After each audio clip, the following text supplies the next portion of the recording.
Hello friends, welcome to our YouTube channel इतिहास की दुनिया। और हम अपने मध्यकालीन भारत की जो सीरीज़ है हम उसको स्टार्ट कर चुके हैं। और इसकी जो पहले हमारी जितनी भी क्लासेस हुई हैं, वैसे तो एक ही क्लासेस हुई है, बाकी जो क्लासेस हैं वो चाइना हिस्ट्री की हुई है। तो बेसिकली जो मध्यकालीन भारत के इतिहास के लिए जो हमारा मतलब ये सीरीज़ हम शुरू किए हैं, मतलब इसकी फर्स्ट लेक्चर हो गया कि हमको किस किस एग्ज़ाम के लिए कौन कौन से मतलब बुक्स फॉलो करनी है, या उस टाइम की जो हिस्ट्री थी उसको जानने के हमारे पास सोर्सेस कौन कौन से हैं पूरी मुग़ल काल की जो इतिहास है। तो उसको जानने के लिए हमारे पास क्या-क्या स्रोत आते हैं, हमने उसको डिस्कस कर लिया था, जिसमें मैंने आप लोगों को 14 सोर्सेज़ के बारे में बताया था कि इतने जो सोर्सेज़ हैं ये मेन हैं, और ये जो हमने बताया था हमने सिर्फ जहांगीर तक बताया था। उसके बाद भी बहुत सारे आते हैं। तो पहले तो हम जहांगीर जो ये फर्स्ट पार्ट आ रहा है, इसमें हम बाबर से लेके जहांगीर तक का पार्ट मतलब इसको कवर कर लेंगे। फिर जाके हम आगे की जो चीज़ें हैं उसको एक मतलब उसकी एक अलग सीरीज़ स्टार्ट करेंगे। तो ये जो हम स्टार्ट कर रहे हैं ये आपके सारे एग्ज़ाम्स के, मैं सारे तो नहीं बोलूँगी, वनडे एग्ज़ाम्स के लिए ये बहुत ज़्यादा डीप में हो जाएगा। इतने डीप में आपके वनडे एग्ज़ाम्स को में पूछते नहीं हैं। बट फिर भी अगर आप इतने डीप जाके पढ़ रहे हो फैक्ट्स को, या फिर कॉन्सेप्ट को अंडरस्टैंड कर रहे हो, तो आई थिंक आपको इससे हेल्प ही मतलब मिलेगी। ऐसा कुछ आपका लॉस नहीं होगा।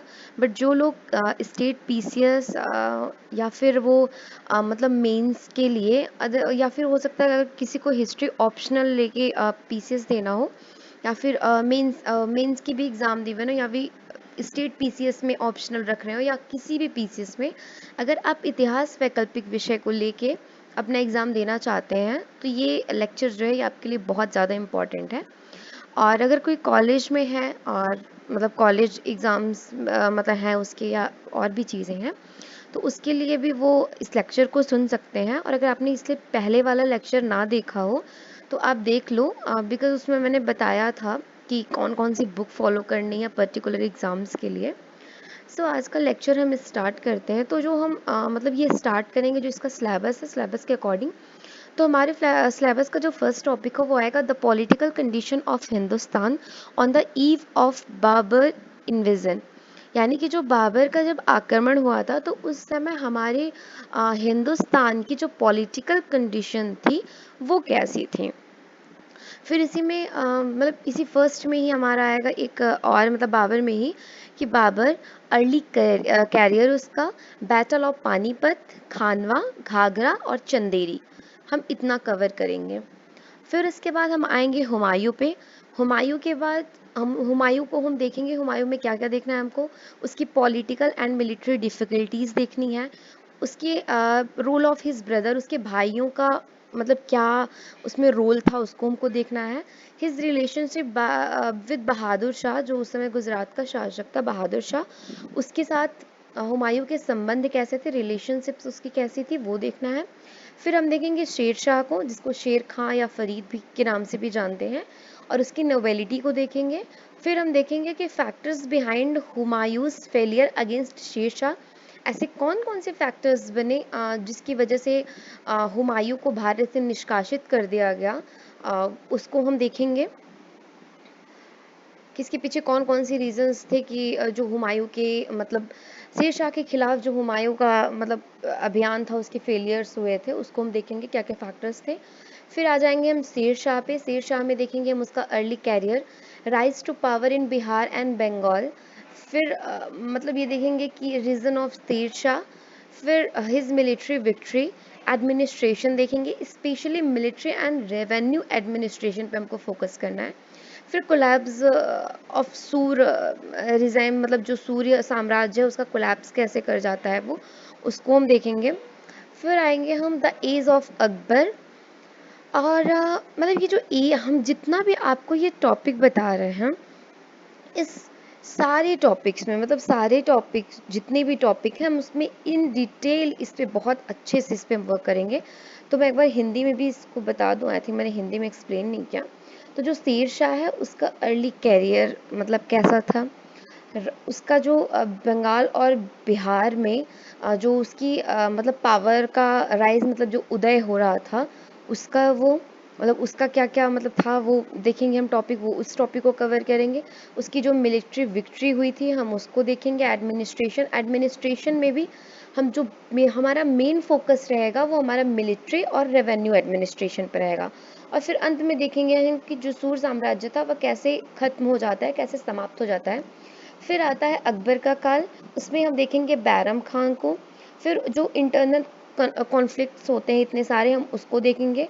फिर रोल ऑफ हरम देखेंगे कि मतलब हरम में क्या रोल था। और इसी में आता है एक पेटीकोट गवर्नमेंट।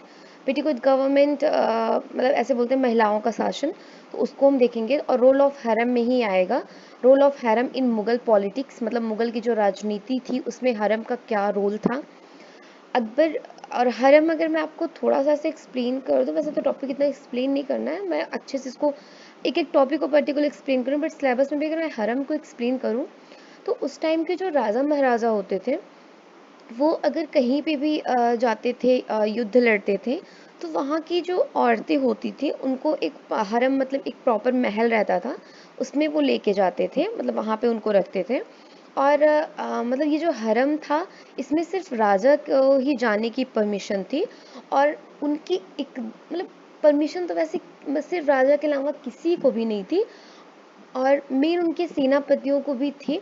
बट वो सिर्फ एक मतलब ऐसे कोई एक मेन हो इंसान ऐसा हो सकता था जो जा सकता था, वो भी उसके भी जाने के एक दायरा होता था कि वो उससे आगे नहीं बढ़ सकता है। और भी किसी बहुत इमरजेंसी के टाइम पे, मान लीजिए आप राजा हरम में ही और पता चला कि किसी ने उसके किले पे आक्रमण कर दिया, तो उस कंडीशन में उसको बताना ज़रूरी है। उस कंडीशन में आप जा सकते हैं अगर इमरजेंसी है तो।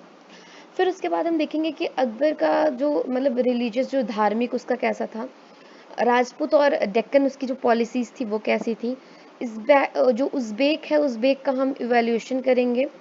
और मनसब एंड जागीर जो सिस्टम था, मनसब और जागीर जो प्रथा थी उसको हम देखेंगे।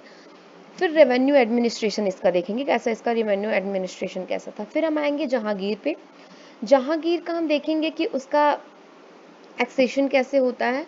हिज मेजर्स आफ्टर एक्सेशन, उसके मतलब जो मतलब मुख्य मतलब जो होती हैं, मतलब जैसे जहांगीर का हम पर्टिकुलर इतना ज़्यादा इस लेक्चर में मतलब जो हम आगे भी लेक्चर लेंगे, क्योंकि हम एग्ज़ाम के थोड़े पॉइंट ऑफ व्यू से पढ़ेंगे तो हम इतना ज़्यादा इसको एक्सप्लेन करने की नहीं जाएंगे। जहांगीर से हमारे इतने ज़्यादा आते नहीं। जो सिस्टम इसमें मेन इंपॉर्टेंट क्या है कि जो महाबत खान का रिवोल्ट हुआ था, जो रूल ऑफ नूरजहाँ है, जो ये नूरजहाँ है जी हैं, इनका रोल क्या था इसको हम देखेंगे। और ऐसे ही ये रूल ऑफ नूरजहाँ, इस तरह की मतलब चीज़ें। फिर देखेंगे रिवोल्ट ऑफ महाबत खान। फिर इनकी भी राजपूत पॉलिसीज़ जो थी उसको भी देख लेंगे। फिर बीर सिंह बुंदेला, ये सब मतलब आते हैं, ये छोटे छोटे टॉपिक्स हैं, इनको हम कवर कर लेंगे। और इस तरह से हमारा जो आज से हम स्टार्ट कर रहे हैं, सबसे पहले हमारी फर्स्ट टॉपिक था हमारा बाबर। ओके, तो इसको मैंने पिछले लेक्चर में भी इस चीज़ को मैंने बताया था, बट मैं एक बार फिर से एक्सप्लेन कर दूं, याद दिला दूं आप लोगों को कि क्या क्या हमको देखना है। तो जो हमारे सोर्सेज हैं हमारे बाबर से लेके जहांगीर को जानने के लिए, हमारे 14 सोर्सेज मैंने बताया था। बाबरनामा है, तारीख़ रशीदी है, हुमायूं नामा है, तारीख़ हुमायूं है, तजाकिरात उल वाक़यात है, कानून हुमायूं है, तारीख़ सीर शाही है, वाक़यात मुस्ताकी है, तारीख़ दाऊदी है, आइन अकबरी, तबकात अकबरी, मुंतखब उल तवारीख़ है, कहीं कहीं तारीख़ भी है, कहीं कहीं तवारीख़ भी है, तो इसके जहांगीरी है, और इकबालनामा है। और ये कुछ फैक्ट्स भी हैं, ये मैंने पिछले लेक्चर में बहुत अच्छे से इसको मतलब बहुत डीप में मैं इस चीज़ों को एक्सप्लेन कर चुकी हूँ। तो ये हमारा टॉपिक नहीं, मैं सिर्फ इसलिए इसको मतलब बता दे रही हूँ ताकि अगर किसी को नोट करना हो तो नोट कर सकता है। सो हम आते हैं सबसे पहले बाबर। बाबर था कौन? और सबसे पहले हम देख लें कि जो बाबर शब्द है इसका तुर्की में अर्थ होता है सिंह या बाघ। मतलब वैसे सिंह और बाघ मतलब डिफरेंट टाइप की चीज़ें हैं, बट बाबर का जो तुर्की में अर्थ होता है वो होता है बाघ। और बाघ इसका नाम क्यों पड़ा हम आगे चल के उसको बहुत अच्छे से देखेंगे। तो जो बाबर का जन्म होता है वो 14 फरवरी 1483, और मुझे नहीं लगता ये कोई भूल सकता है तो इसका जो जन्म हुआ था वो 14 फरवरी 1483 को हुआ था। बट होता ऐसा है कि इसकी बहुत कम आयु ही रहती है, सिर्फ 11 साल का ही रहता है ये, जब इसके पिता जो थे उमर शेख मिर्ज़ा, उनकी मृत्यु हो जाती है। अब थोड़ा-सा हम समझने की कोशिश करते हैं कि बाबर का मतलब मूल ये लोग थे कैसे, मतलब क्या चीज़ें हैं, हम उसको बहुत डीप में हम जानने की कोशिश करेंगे। तो मैं सबसे पहले एक चीज़ आप लोगों को बता दूँ कि अ, जो ये बाबर हैं, ये तैमूर और मंगोल मतलब जो चंगेज़ खां है, चंगेज़ खां और तैमूर दोनों के वंशजों से संबंधित थे। तैमूर की तरफ से मतलब ये अपने पिता की साइड से, पिता के जो ये जो तैमूर के वंशज थे इनके पिता थे, और जो माता जी थी कुतुब निगार खानम, वो जो थी वो मंगोल मतलब वंश से संबंधित थे। तो इसलिए बाबर के खून में मंगोल और चंगेज दोनों के खूनों का मिश्रण था, इसलिए वह अत्यंत ही बहादुर और बचपन से ही बहुत ही कुशाग्र बुद्धि का और बहुत ही एक सुलझा हुआ इंसान था। हम आगे चल के देखेंगे कि वो किस तरह गिरता है फिर उठता है, गिरता है फिर उठता है, मतलब अंत तक वो हारना नहीं छोड़ता। और ये चीज़ सीखने वाली चीज़ है कि आखिर एक इंसान अपनी ज़िंदगी में इतनी बार फेल होने के बाद भी अंत में वो इतनी बड़ी डायनेस्टी, मुगल डायनेस्टी, जो कि ख़त्म होती है 1857 में, ख़त्म होने की बात अगर हम करें तो उसकी जो अंतिम ईंट जो निकाली जाती है वो 1857 में बहादुर शाह जफ़र के मतलब माध्यम से वो निकलती है। तो इतने बड़े साम्राज्य को आखिर इस इंसान ने कैसे मतलब उसको स्थापित कर दिया, ये बहुत देखने की बात होगी। तो जो तैमूर थे, तैमूरों में क्या था, और उधर पूरे अगर हम उज़्बेक की बात करें, जो उनकी जो प्रथा चलती थी, वो उपादान की प्रथा चलती थी। ये उपादान प्रथा क्या है? इस उपादान प्रथा में ये होता है कि जैसे हम लोग के यहाँ क्या था, मैं हमेशा ही रिलेट मतलब उसको कोरिलेट करती रहूँगी चीज़ों को, ताकि आपको समझने में बहुत ज़्यादा आसानी हो जाए। मैं कभी-कभी हो सकता है आपको विश्व में भी लेके चली जाऊँ, बिस्मार्क और उधर मतलब चीन की उधर चीज़ें, जर्मनी, कहीं पे भी मैं आपको, फ्रांस, नेपोलियन बोनापार्ट, कहीं पे भी लेके जा सकती हूँ। बट फिर से हम अपने टॉपिक पे आ जाएंगे, डोंट वरी। तो अगर हम इसको को रिलेट करें तो हमारे यहाँ जैसे क्या होता था कि जो राजा है, राजा का जो बड़ा पुत्र है वो उत्तराधिकारी होता था, और ऐसे कुछ शासन का बंटवारा टाइप की चीज़ें हमारे यहाँ नहीं दिखती थी। बट इनके यहाँ एक उपादान की प्रथा थी। इस उपादान प्रथा के तहत होता ये था कि हाँ, जैसे मतलब इसमें पिता की जो संपत्ति होती थी, उसका पुत्रों को तो मिलता ही था उसमें हिस्सा। साथ ही उसमें जो उनके रिश्तेदार उनसे संबंधित थे, उनको भी उस संपत्ति में अधिकार मिलता था।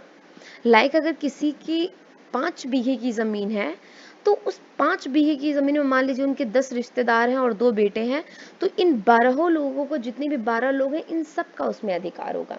तो इसके तहत जो बाबर था, उसको मतलब समरकंद जो एरिया था, ये इनके बाबर मतलब इसमें भी जो मतलब है, इनके पिताजी हैं उमर शेख मिर्ज़ा, इनके भी कई भाई थे। तो जो समरकंद का एरिया है वो अहमद मिर्ज़ा को मिला था। और समरकंद बहुत इम्पॉर्टेंट है बिकॉज़ ये तैमूरों और मुगलों दोनों का ये सेंटर रह चुका था। ये जो समरकंद है, ये तैमूर और प्लस मुगल, ये दोनों का सेंटर रह चुका था। ये एरिया जो है, ये तैमूरों और मुगलों दोनों का ये सेंटर रह चुका था। तो अब हम बात करें तो हम ये मतलब बोल सकते हैं कि बाबर को अपने पिता से जो संपत्ति मिली थी, वो बेसिकली इसको जो क्षेत्र मिला था वो फरगना का मिला था, और फरगना में ही इसका जन्म हुआ था। जब इनके पिता मतलब बाबर के जो दादाजी थे, उनके द्वारा जब संपत्ति का बंटवारा किया गया, उनके कई सारे बेटे थे, जिसमें ये जो उमर शेख मिर्ज़ा है, इनको मिल गया था फरगना। ठीक, ये जो उमर शेख मिर्ज़ा जी हैं, इनको मिल गया था फरगना। ठीक, तो इनको फरगना मिल गया। फिर उसके बाद हम आते हैं, तो जब 94 में मतलब इनके पिता की मृत्यु हो जाती है, तो अब गद्दी पे कौन बैठेगा, तो बाबर बैठता है। उसके बाद हम आते हैं, बाबर जो सबसे पहले वो समरकंद पर आक्रमण करता है, क्योंकि जो समरकंद की इम्पोर्टेंस है ये बहुत ज़्यादा थी। और बाबर का अगर हम देखें तो ये एक बहुत ही महत्वाकांक्षी शासक था। ऐसा नहीं था कि ये जो इसको संपत्ति मिली ये उसी में रह के संतुष्ट हो जाए, इसको अपने साम्राज्य का विस्तार करना था। और ये इसको अब से नहीं, स्टार्टिंग से ही पता है कि मुझे अपने साम्राज्य का विस्तार करना है तो करना है। इस तरह से ये क्या करता है कि समरकंद पे सबसे पहले आक्रमण करता है 96 में। जिसमें ये बेचारा असफल हो जाता है, कोई इसका वो नहीं निकलता है। और समरकंद के उस समय शासक थे अहमद मिर्जा जी, जो कि बाबर के चाचा थे। फिर ये 97 में आक्रमण करता है समरकंद पे ही। सफलता तो इसको मिल जाती है, बट अफसोस मत सिर्फ 100 दिनों की सफलता मिलती है। अच्छा, आगे चल के आप लोग देखेंगे ना कि बार बार ऐसा नहीं था कि पहली बार ही मतलब ये एरिया, जैसे समरकंद का आप अगर प्रेजेंट टाइम में देखें ना, समरकंद का मतलब समरकंद, इधर फरगना, काबुल, कांधार, ये सब अगर आप रीजन देखें ना, ये एक बहुत ही पर्वतीय क्षेत्र आते हैं। मतलब यहाँ पे पर्वत बहुत ज़्यादा हैं, और घाटियाँ, पर्वतों, इन सब बहुत ज़्यादा घिरा हुआ है। इन क्षेत्रों पर अधिकार करना बहुत ज़्यादा ऐसा कुछ टफ बात नहीं है, लेकिन उस अधिकार को अपने पे कायम रखना बहुत ज़्यादा है, क्योंकि जो वहाँ की जनजातियाँ रहती हैं या और लोग हैं जो उस वातावरण से परिचित हैं, उन स्थानों से परिचित हैं। पता चले आप समतल भूमि पे आ रहे हैं, कोई पहाड़ों के बीच में से छुप के आपके गोली मार रहा है, तो बहादुरी ठीक है, बहादुर हैं आप, वो चीज़ तो ठीक है, बट इसका मतलब ये तो अब कोई बहादुर बन रहा है और पता चले वो तलवार लेके लड़ाई करे या डंडे लेके लड़ाई करे, और वही एक कोई मतलब आ जाए 47 लेके, AK-47 लेके उड़ा दे, तो खत्म हो गया कहानी। तो इस तरह से नहीं, बहादुरी ठीक है, बहादुरी होना अच्छी बात है, लेकिन थोड़ा सा परिस्थितियाँ, थोड़ी टेक्नोलॉजी में मैटर करती है। तो वो जो एरिया था ना, वो बहुत ही डिस्टर्ब एरिया था। मतलब वो अभी भी आप एग्जाम्पल में अफगानिस्तान ले लें, अमेरिका इतने दिन से उसको मतलब इतनी कोशिश उसने कर ली, बट लास्ट में उसको जाना ही पड़ गया वहाँ से। तो ये सब जो एरिया है, रशिया अमेरिका में बहुत ज़्यादा उन सब का कॉन्फ्लिक्ट हुआ, तो वो हमारा खैर टॉपिक नहीं है। तो जो एरिया है वो काफ़ी ज़्यादा मतलब ऐसा था, पहाड़ी एरिया था, जिस वजह से मतलब बहुत ज़्यादा, मतलब ये लोग अपने उस 100 दिन के अलावा उससे ज़्यादा वो बहुत बार आक्रमण करता है। वो फरगना जीतता है, समरकंद जीतता है, और भी काबुल, कांधार सब जीतता है, लेकिन ज़्यादा दिनों तक अपना शासन उस पर बनाए रखना, ये बहुत बड़ी बात होती है, बहुत ज़्यादा बड़ी। तो इस तरह से फिर हमारा क्या आते हैं कि हमने ये देख लिया कि उसको 100 दिन के लिए बस सफलता मिलती है। और उस समय जो वहाँ पे मेन कबीले जो थे वो दो कबीले थे, एक उज्बेक और एक यूसुफजई कबीले थे। फिर क्या होता है कि मतलब समरकंद में ही होता कैसे है कि 1997 में ही जो सैवानी खां था, ये उज्बेकों का सरदार था। उज्बेक कौन थे? एक कबीले के ये थे, दो मेन कबीले थे, उसमें से कबीले बहुत सारे थे, उसमें से मेन उज्बेक और यूसुफजई थे। तो इसमें से ही एक उनका मतलब सरदार था सैवानी खां, वो समरकंद में आंतरिक विद्रोह कर देता है, और इस तरह से जो मतलब बाबर हैं इनको जाना पड़ता है। फिर 1499 में फरगना पे मतलब ये करता है, यहाँ से गया हुआ है, फरगना से वो समरकंद आया, फिर समरकंद से फिर जब फरगना गया तो पता चले कि वो वहाँ पे भी विद्रोह मतलब शुरू हो गया है। इस तरह से क्या हुआ कि 1500 ईस्वी में विद्रोह वहाँ पे हो गया, और फरगना भी उसके हाथों से चला गया। लो भाई, ना समरकंद बचा ना फरगना बचा, चलो ठीक है, कोई बात नहीं। फिर फरगना पे जहांगीर मिर्ज़ा को 1500 में उनका अधिकार हो जाता है, और ये जो जहांगीर मिर्ज़ा हैं ये उन्हीं के मतलब वंश से संबंधित हैं, बाबर के ही। फिर फरगना का जो मूल भाग था उसमें 1500 में महमूद मिर्ज़ा का फरगना के जो शेष भाग, मतलब ये जो जहांगीर मिर्ज़ा हैं इनका पूरे पे नहीं होता अधिकार, थोड़े से ही भाग पे होता है, शेष पे महमूद मिर्ज़ा का अधिकार हो जाता है। फिर क्या करेंगे बाबर? अब बाबर की मजबूरी, फिर से जाओ भाई समरकंद जाओ। फिर 1500 में बाबर जो है फिर से समरकंद जाता है और फिर से उस पर अधिकार कर लेता है। फिर क्या होता है कि 1502 में सर ए पुल स्थान पर नेतृत्व करता थे उस समय, ये सर ए पुल एक स्थान है, उस पर नेतृत्व करता सैवानी खां थे। उनके द्वारा समरकंद पर फिर से अधिकार कर लिया जाए। इधर बाबर 1500 में जीते, फिर 1502 में सैवानी खां आ गए। फिर 1502 में उसके पास ऐसी स्थिति बन गई कि ना तो वो फरगना का रह गया और ना समरकंद का। न जाने कितनी बार, ये तो मैं सिर्फ थोड़ी मतलब ये टाइम की बात है, न जाने कितनी बार वो बेचारा फरगना से समरकंद, समझ के फरगना, फरगना जा रहा है तो समरकंद में विद्रोह, समरकंद जा रहा है तो फरगना में विद्रोह। समरकंद पहुंचा, पता चला फरगना पे कोई और शासक बन के बैठा हुआ है। फिर जैसे वो मतलब वो समरकंद आता है, मतलब फरगना पहुंचता है, फिर देखता है समरकंद पे कोई शासक बैठा है, मतलब होता है ना, वो एग्जैक्टली उसको स्थिरता नहीं मिली। फिर 1504 में क्या होता है कि काबुल में अब्दुल रज़्ज़ाक का पुत्र था उलुग बेग मिर्ज़ा, ये बाबर के चाचा थे। और इनका मतलब क्या था, उस समय जो इनके सेनापति थे सेनापति जो थे वो अब्दुल रज्जाक को मार देते हैं, यानी कि एक तरह से जो उलुग बेग मिर्जा थे बाबर के चाचा जी, उनके पुत्र बैठे थे उस समय गद्दी काबुल में, अब्दुल रज्जाक। उनको क्या था कि सेनापति ने अब्दुल रज्जाक की मृत्यु करके मतलब मृत्यु की उनको घाट उतार दिया था, क्योंकि सत्ता उसको चाहिए थी। इस समय क्या था, सत्ता मतलब एकदम खाली थी, कोई सत्ता पे था नहीं, इस चीज़ का फ़ायदा उठा लेता है। और 1504 में मुकीम बेग को मारकर ये बाबर जो है वो मतलब काबुल पे अधिकार कर लेता है। अब काबुल पे अधिकार कर रहा है तो एक उपाधि ये धारण करता है उस खुशी में, उसका नाम है पादशाह। बाबर ने 1504 में पादशाह की उपाधि धारण कर ली।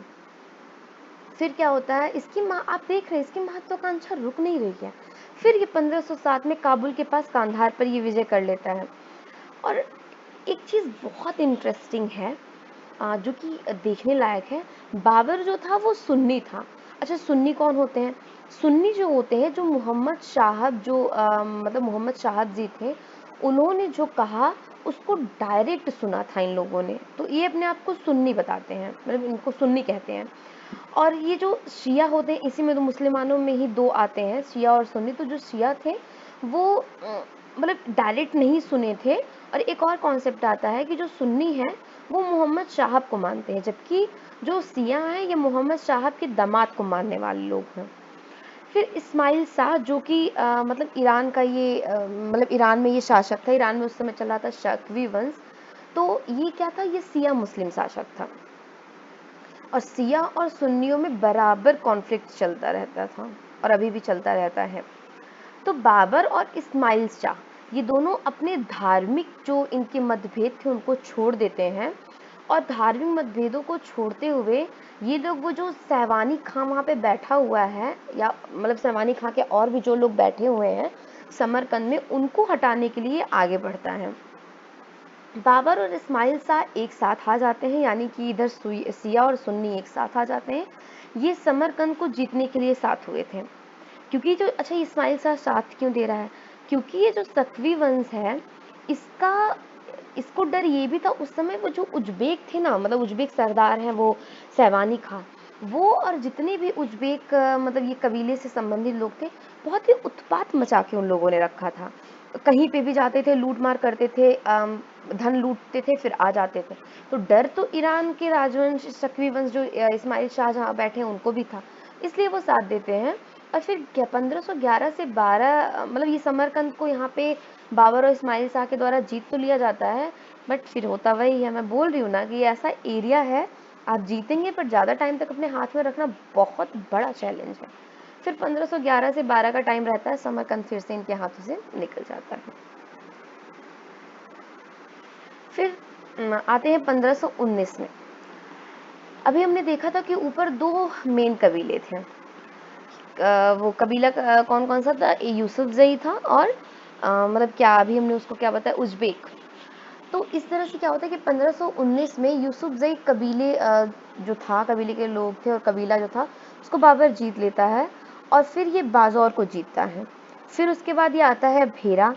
भेरा का जो मतलब भेरा का जो मतलब एक बेसिकली ये किला था। और एक टाइम जानते हैं, ये ऐसा इसका टाइम बाबर का चल रहा है कि इसके पास रहने के लिए भी जगह नहीं है। न, ना समरकंद जा सकता है, फरगना नहीं जा सकता, मतलब जा कहाँ सकता है ये, कहीं इसके लिए कुछ बचा ही नहीं है। अंत में मजबूरी में इसको रहने के लिए, अब वो है सेना है, रहने के लिए एक किला चाहिए होता है, इसलिए ये भेरे के किले पर आक्रमण करता है। इस समय मतलब ये मुल्ला मुर्शिद एक नाम आता है, भेरे के किले को ये लोग जीत जाते हैं, और जो हिंद बेग को मतलब किला सौंप कर ये फिर से काबुल चला जाता है। और मुल्ला मुर्शिद जो है ये मतलब मुल्ला मुर्शिद को बाबर का एक दूत बनाकर, या बोले संदेशवाहक बनाकर भारत भेजा जाता है। और सेंटेंस ये रहता है बाबर का कि मेरे जो पूर्वजों की ज़मीन कैसे है। तो जब तैमूर का आक्रमण, तैमूर का वंशज बाबर खुद को बताता था, जब तैमूर का आक्रमण हुआ था तो तैमूर ने बहुत सारे धन तो लूटे ही थे, साथ में प्रदेशों को जीता था, और वहाँ पे अपनी एक कठपुतली गवर्नमेंट, या कठपुतली गवर्नमेंट क्या बोलेंगे, ऐसे ही एक स्वतंत्र शासक को बिठा दिया था, जो कि अब मतलब उस पे जो दिल्ली सल्तनत का मतलब जो क्षेत्र था, उस समय दिल्ली सल्तनत के जो शासक थे वो थे इब्राहिम लोदी, तो उनका उस समय मतलब वहाँ पे चल रहा था शासन। फिर 1519 में ये पेशावर विजय करते हैं। 1520 में इनका सियालकोट विजय होता है। फिर 1524 में आलम खां लोधी कौन था? ये इब्राहिम लोदी का चाचा था। और ये जो आलम खां लोधी है, ये लाहौर और दीपालपुर का मतलब लाहौर और दीपालपुर में मतलब इसको वहाँ का गवर्नर बना दिया जाता है। और क्यों बना दिया जाता है?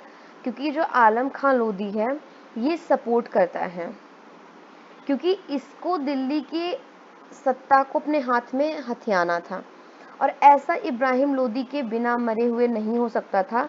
इसलिए आलम खां लोदी, दौलत खां लोदी और कुछ इतिहासकारों के अनुसार राणा सांगा का भी नाम आता है कि इन तीनों ने मिलके बाबर को भारत पर आक्रमण करने के लिए आमंत्रित किया था। फिर इस जीत के बाद जब ये लाहौर और दीपालपुर का इनको गवर्नर बना दिया, इसके बाद बाबर जो उपाधि धारण करता है वो उपाधि का नाम है खाने खाना। पंजाब का गवर्नर जो उस समय था दौलत खां लोधी, इसी ने बाबर को आमंत्रित किया, जिससे बाबर ने दिल्ली पर मतलब आक्रमण किया और आलम खां को शासन सत्ता मिल सके, इसलिए ही इन लोगों का ये पर्पस था। दौलत खां लोधी का पुत्र था दिलावर खां लोधी, नाम इसका भी आएगा तो याद रखने की जरूरत है। लाहौर पे उस समय जो थे वो मतलब किसको दिया जाए, तो लाहौर जो था वो बाबर अपने बेटे कामरान को सौंप देता है और हुमायूं के साथ और अस्करी और हिंदाल को लेके अभियान में चला आता है। बाबर अपनी आत्मकथा तुज़के बाबरी में एक चीज़ लिखता है कि जब मैंने, उसका सेंटेंस है, जब मैंने भारत पर आक्रमण किया तो उस समय भारत में 5 मुस्लिम राज्य थे। वो मुस्लिम राज्य कौन कौन से थे? तो दिल्ली, गुजरात, मालवा, बंगाल और बहमनी। दिल्ली में उस समय इब्राहिम लोदी का शासन, गुजरात में मुजफ्फर शाह द्वितीय का शासन, मालवा में दिलावर खां और महमूद सेकंड के ही मंत्री थे मेदिनी राय। फिर बंगाल में किसका था? अलाउद्दीन हुसैन शाह, इसने मतलब स्वतंत्र सत्ता स्थापित कर ली थी। और फिर बहादुर शाह का नाम आता है। जौनपुर के शासक उस समय थे हुसैन सरकी, ये भी खुद अपने आप को स्वतंत्र कर लेते हैं। ये कुछ फैक्ट्स है जो आप लोग अपने नोट्स में डाल सकते हैं। फिर उसके बाद उसी के तुज़के बाबरी में एक और आता है, और 2 महत्वपूर्ण मतलब हिंदू साम्राज्य भी थे। एक का नाम आता है मेवाड़ और एक का, मेवाड़ का तो हम ले मतलब वो, एक मिनट आप लोग को बता दूँ, एक चीज़ मैं बताना आप लोग को भूल गई, जस्ट वेट। ठीक, यहाँ पे जो हमने देखा था कि दिल्ली, गुजरात, मालवा, बंगाल और बहमनी, ये जो 5, ये पांचों आप लिख लेंगे ऐसे कि 5 मुस्लिम राज्य थे। और फिर जस्ट इसके हम नीचे आएंगे तो वो अपनी आत्मकथा तुज़के बाबरी में लिखता है कि वहाँ पे 2 हिंदू राज्य थे। वो 2 हिंदू राज्य कौन से थे? तो वो थे विजयनगर और मेवाड़। विजयनगर पे शासन चल रहा था कृष्णदेव राय का, जो कि 1565 में समाप्त होता है।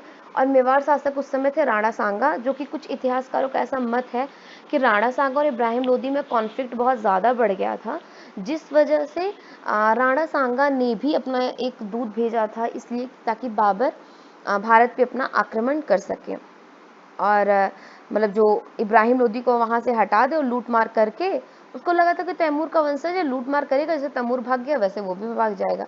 बट इन लोग को क्या पता था भाई कि उसके पास कुछ बचा ही नहीं है।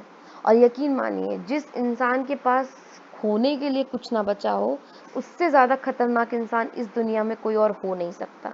और वो हम बाबर में देख सकते हैं। उसके पास खोने के लिए क्या बचा है?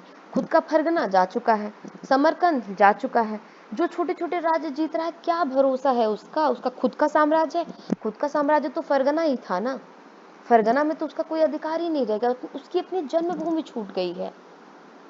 जिसके पास, उसके पास जब खोने के लिए कुछ नहीं बचा है, तो उससे ज्यादा खतरनाक इस इंसान इस दुनिया में हो कौन सकता है?